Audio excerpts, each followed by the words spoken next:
Hello friends, आज हम वापस frame allocation and page replacement की बात करेंगे। बट हमने लास्ट लेक्चर में फ्रेम एलोकेशन मेथड्स को देख लिया था।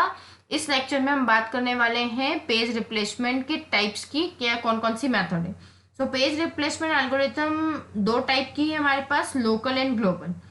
लोकल ही बेसिकली स्टैटिक एलोकेशन के लिए यूज होती है। मीन्स अगर एक बार प्रोसेस ने नंबर ऑफ फ्रेम्स डिसाइड कर ली, देन अब अगर हम किसी भी पेज को रिप्लेस करना चाहते हैं तो हमें अ, बस वो एलोकेटेड फ्रेम ही रिप्लेसमेंट के लिए अवेलेबल होगी। फॉर एग्जाम्पल, सपोज ये मेन मेमोरी है हमारे पास और इसमें फ्रेम्स है, और एज्यूम फ्रेम नंबर 4 to 7 जो है वो ये चारों फ्रेम्स अलोकेट कर दी गई है प्रोसेस P1 को। ठीक है, और ऐसे ही अदर फ्रेम्स किसी दूसरी प्रोसेस के लिए अलोकेटेड है।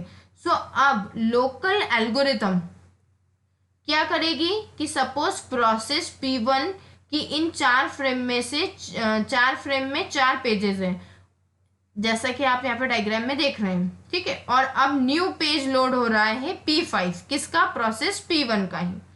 सो लोकल एल्गोरिथम के अकॉर्डिंग हम बस उन चार फ्रेम्स में से ही किसी को अलोकेट करेंगे P1 प्रोसेस के लिए, फिर चाहे मेन मेमोरी में और स्पेस फ्री अवेलेबल हो। बट बात करते हैं मतलब इन चारों में से ही इस P5 को कहीं ना कहीं स्पेस मिलेगा, तो अब सिलेक्शन कैसे हो, तो उसके लिए हमारे पास अलग अलग एल्गोरिथम्स है। अब हम बात करते हैं ग्लोबल की। ठीक है, तो ग्लोबल ये बोलता है कि अगर इस टाइम पे पेज को रिप्लेस करना है सो मेन मेमोरी में कहीं भी रिप्लेस किया जा सकता है, जरूरी नहीं है कि इन चार में ही रिप्लेसमेंट परफॉर्म हो। सो यहाँ पर हम लीस्ट प्रायोरिटी, पूरी मेन मेमोरी में लीस्ट प्रायोरिटी की प्रोसेस की पेजेस को स्वैप आउट कर देंगे। बट मोस्टली लोकल एल्गोरिथम जो है वो प्रेफर की जाती है ग्लोबल की कंपेयर में।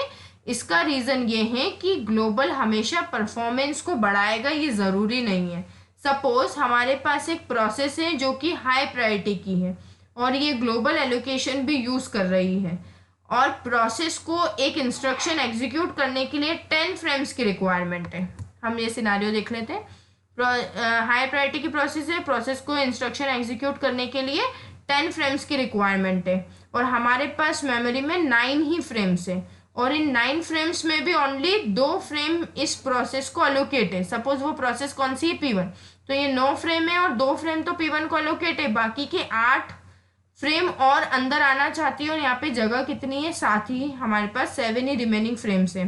तो दूसरी प्रोसेस को अलोकेशन तो मिल जाएगा, मतलब P2 और P4 जो दो दूसरी प्रोसेस है ये आउट तो हो जाएंगी इजीली, अपना एग्जीक्यूशन कंप्लीट भी नहीं करेगी और आउट हो जाएगी। और P1 जो है वो हायर प्रायोरिटी की प्रोसेस है तो वो अंदर भी आ जाएगी, बट P1 फिर भी अपना एग्जीक्यूशन कंप्लीट नहीं कर पाएगी। क्यों? क्योंकि P1 को तो एग्जीक्यूशन के लिए 10 फ्रेम्स की रिक्वायरमेंट थी और यहाँ पे तो वो 9 ही फ्रेम एग्जीक्यूट कर पाई है। और साथ ही साथ ये भी देखो कि P2 और P4 भी क्रैश हो गई, वो भी अपना एग्जीक्यूशन जो है वो कंप्लीट नहीं कर पाई। सो ग्लोबल एल्गोरिथम में ऐसी प्रॉब्लम है। सो हमें लोकल एल्गोरिथम का यूज कर लिया, और हमने हमारे पास जितनी भी एल्गोरिथम है वो सब जो हम अपकमिंग लेक्चर्स में पढ़ने वाले हैं वो सब जो है लोकल एल्गोरिथम पे ही, लोकल एलोकेशन पे ही बेस्ड है। बट बहुत से ऑपरेटिंग सिस्टम ग्लोबल एल्गोरिथम का प्रैक्टिकली यूज भी नहीं करते हैं, बिकॉज वो आपको हर बार सही एलोकेशन या फिर इफिशिएंट परफॉर्मेंस लाके दे, ये जरूरी नहीं होता है। ठीक है, तो ये दोनों टाइप के पेज रिप्लेसमेंट एल्गोरिथम है हमारे पास, दो टाइप की, लोकल एंड ग्लोबल। तो ग्लोबल जो है वो दिखने में तो बढ़िया है, बट ऐसी सिचुएशंस में वो हमको हार्म कर सकती है, मतलब हमारी कोई भी प्रोसेस पूरी तरह से एग्जीक्यूट ना हो, ये पॉसिबिलिटी है। बट लोकल के केस में हम पेज रिप्लेसमेंट एल्गोरिथम्स भले ही हमें पढ़नी पड़ेगी, मतलब हमें कौन सा पेज रिप्लेस करना है उसके लिए हमें एल्गोरिथम्स देखनी पड़ेगी, बट वो कभी भी हमें ऐसा आउटपुट नहीं देगी जिसमें प्रीवियस प्रोसेस भी एग्जीक्यूट ना हो और करंट प्रोसेस भी एग्जीक्यूट ना हो। किसी एक का एग्जीक्यूशन तो पॉसिबल होगा ही होगा। ठीक है, तो ये थी हमारे पेज रिप्लेसमेंट एल्गोरिथम के दो टाइप, नेक्स्ट लेक्चर से हम पेज रिप्लेसमेंट एल्गोरिदम्स कौन कौन सी है उस पर बात करेंगे। Okay, thank you. अगर आपको मेरा लेक्चर अच्छा लगा है तो लाइक बटन पे क्लिक कीजिए और मेरे चैनल को सब्सक्राइब करके और अपडेट्स लेते रहिए। Thank you.